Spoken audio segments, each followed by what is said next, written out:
All right, so I'm in the middle of reviewing these new iPhones, which are pretty interesting, but they're new iPhones, so they're iterative. And then Meta, of course, decides to also have an event because it's Techtember and things just don't stop. So I put that down for a second. I fly back out to California, and what Meta has to show me is actually shockingly advanced. Because just 10 months ago, I saw this. I made a whole video about it. These are Meta's Orion AR glasses prototypes, which were super cool and overlaid software onto the world around you. But they could never sell these things because the materials alone cost like 10 grand and they're a bit too cumbersome, and they have a whole separate stick with a computer in it that's nearby, and they overheat and the battery lasts like an hour. It was a cool proof of concept of a bleeding edge technology, but not a real product. Now here we are 10 months later, and they're handing me a finished product with a price tag and a release date. And it's these, the Meta Ray-Ban Display. Clever name, I know, but it's essentially an updated version of the Meta Ray-Bans, and it's massively better than the Orion prototype. Now, the main difference with these is these are a monocular display, meaning it's only showing up in one eye, the right eye, and it's fixed slightly lower and to the right of the middle of your vision, but it's still full color, plenty sharp, 42 pixels per degree to be exact, and more than bright enough to be seen outdoors. I tried these things outdoors, gets up to 5,000 nits. So it's like a real life little HUD in the corner of your vision that you can turn on or off at any time. And you still control everything through a neural band on your wrist that uses surface EMG technology to read the electrical impulses going through your arm as you make different gestures that you pretty quickly memorize and can draw discreetly and quietly with pretty good accuracy. You can scroll up, scroll down, select, you can go forward and backward, and even turn up and down volume by pinching in the air and twisting slowly. And as I'm getting to try these, I just keep thinking the rate of improvement is kind of insane. For example, the light leak, you might remember from Orion, was very evident. Like you could see clearly when someone was looking at something when they were activated with the Orion glasses. Now, when I pull something up on the display in these, it's basically invisible to the outside world. The light leak is nearly completely gone. Now, of course, this is a much smaller field of view, but it's pretty impressive that from most angles, there is virtually no way to see that I'm looking at something on the screen in these glasses. Even with the perfect angles when the light hits just right, all you can really tell is that these glasses do have a waveguide in them, and I seem to be looking off to the side a little bit and not directly at you. And that's it. And for the neural band, the controls have gotten even more refined and precise. So back when I tried it 10 months ago, it was pretty good, but the idea of doing text input by just drawing letters in midair with your hand was just an idea. Now, it's an actual feature, and it's maybe the most reliable, quickest method of text input that I've tried with these. It's absolutely insane. I was writing whole sentences, first try, quickly, with no errors. It was nuts. There's also no separate computer puck necessary for these, like there was with the prototype. Everything is self-contained in the glasses, which are admittedly definitely kind of thick, a little less crazy than the Orions, but you can still tell there's some stuff going on with these if I walk by wearing them. And they weigh 69 grams. Nice. So just as a non-glasses wearer, they are a little bit heavy. Like they're just heavy enough to not forget that I'm wearing them, but they're not super cumbersome, in my opinion. And of course, you cannot underestimate how much aesthetics matter if you're gonna be wearing this computer on your face. Like there needs to be some element of fashion. And I think they look better in person than they do on camera. And there's also two colors, either black or sand. And they actually come with a matching colored neural band, black or sand as well. Oh, and the charging case. The charging case is also pure genius. It can either hold the glasses inside, or you take them out and it folds down flat in like 2 seconds and still has enough room for 4 more charges of battery. This did not get enough attention for how awesome it was because it came in the middle of a keynote that was kind of an absolute disaster in so many other ways, but I'm impressed with the charging case. Now, here's the thing. These Meta Ray-Ban smart glasses have been out for like 4 years now, and they have been a hit, actually. They let you talk to Meta's AI and send messages with your voice and listen to music. But I'm fairly confident that the number one use of these by far is to use the built-in cameras to record POV videos. So the real question you might be asking is, All right, Marques, what does adding a display into the glasses actually get you?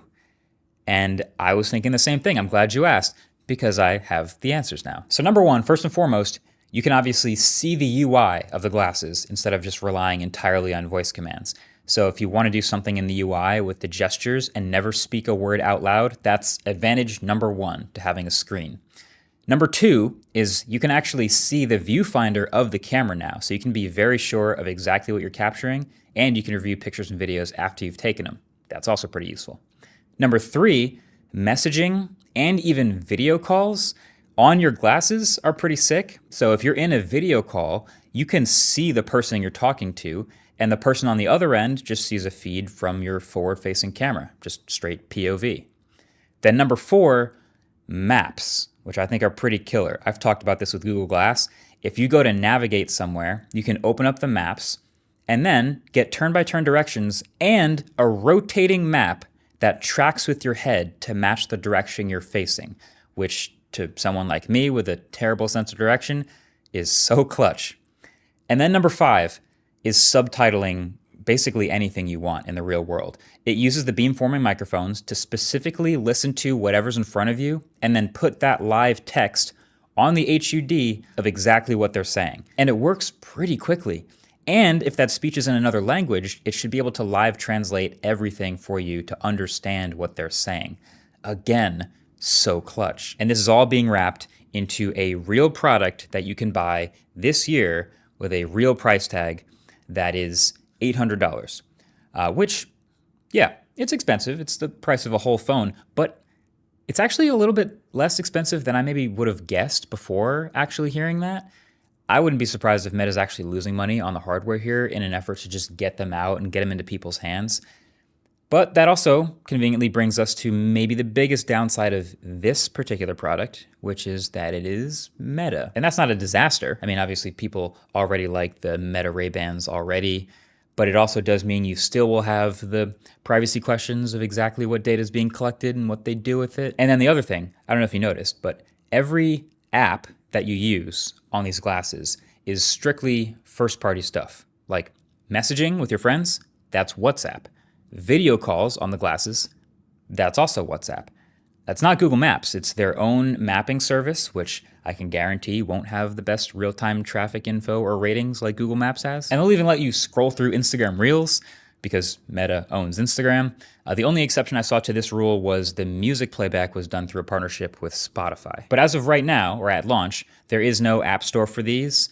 It's coming, allegedly, but not yet. But overall though, I just can't help but be super impressed with how quickly they have been moving forward with this. Like I said, less than a year ago was that crazy prototype with the separate computer and the $10,000 bill of sale.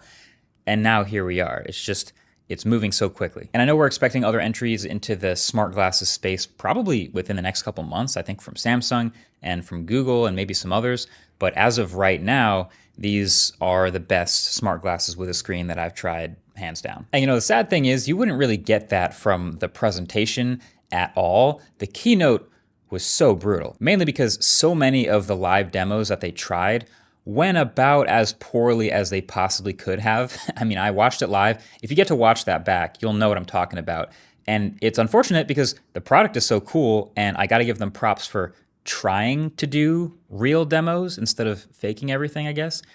But yeah, this isn't gonna be convincing anyone. What do I do first?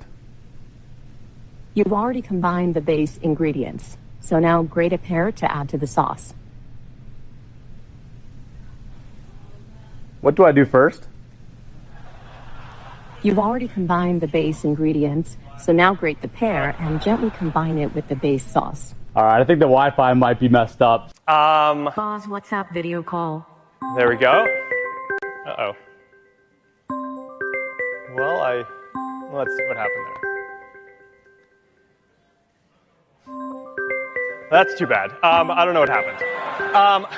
The irony of the whole thing is that you spend years making technology and then the Wi-Fi at the day kind of catches you. So yeah, there's a distinct lack of good videos of people using this tech and these headsets right now. But I'm predicting that when these actually do come out in a few weeks, that we're going to see a pretty significant wave of all this new content of the cool stuff people get to do with this, from the live captioning to the maps to the AI stuff that it's capable of, all at once. People are just going to start flooding the internet with content about it. But yeah, seeing how fast these improved really actually, for the first time in a while, got me thinking about if it could bring us closer to a post-smartphone world, which is obviously still super far away. These still need a smartphone to connect to work.